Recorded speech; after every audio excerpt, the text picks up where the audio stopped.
बिस्मिल्लाहिर्रहमानिर्रहीम। गोश्त के चंगी तरह धोई साफ़ करे चिछड़ा लाहे नंढियूं नंढियूं बूटियूं कंदासूं। पोइ उनके मशीन में विझी कीमो ठाहींदासूं सफ़ा सनो। जेतिरो कीमो आहे ओतिरा ई असां बसर खयां आहिनि, थोड़ी थूम, अदरक ऐं ॻाढ़ा मिर्च। हिन सभिनी मसालनि खे असां ग्राइंड कंदासूं। अछो जीरो, दालचीनी, कारा मिर्च, लौंग, नंढो फोटो, वॾो फोटो, ही सभु मिक्स मसालो असां कुटींदासूं। गरम मसाले खे हे ॾिसो असां कुटियो आहे। पोइ हिन में जेका फोटनि जो खलूं वग़ैरह अचनि थियूं उहो असां कढी रखंदासूं। सिर्फ़ु असां कुटियल इन जो मसालो इस्तेमालु कंदासूं थुल्हो।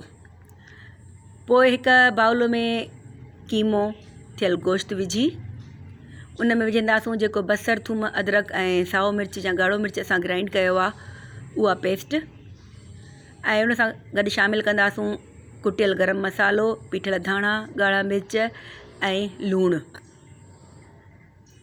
पोइ असां विझंदासूं तक़रीबन 2 चमचा बेसण जा। पोइ हिन सॼे मसाले खे असां चङी तरह मिक्स कंदासूं।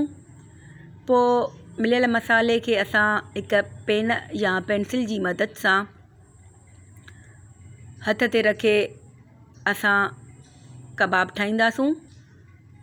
ॾिसो मां कीअं पई ठाहियां, पेंसिल ते सॼो मसालो हणी ही कबाब ठाहे रखां थी। मां सभु कबाब ठाहे रखिया आहिनि। पोइ हिकु फ्राई पैन में थोरो तेल विझी असां ही तयारु थियल सभु कबाब उन में फ्राई कंदासूं। असां गोश्त में बसर घणो रखियो आहे, तंहिंजे करे ही तमामु सॉफ्ट ऐं नरम थींदा। जॾहिं सभु कबाब तरजी वञनि असां हिन खे घणो न उथलाईंदासूं, छो त ही तमामु नरम हूंदा आहिनि। हल्को रुगो बसि हल्के हथ सां पिया उथलाईंदासूं जीअं गोल्डन थी वञनि।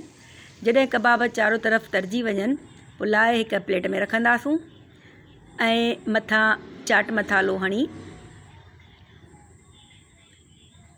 खाइण लाइ तयारु आहिनि असांजा मज़ेदार कबाब, कीमे ऐं गोश्त जा कबाब। ॾिसो केतिरा सॉफ्ट आहिनि, आङुरुनि सां मिंट में ॾिसो चूरो थी था वञनि। तमामु लज़ीज़ ऐं ज़ाइक़ेदार।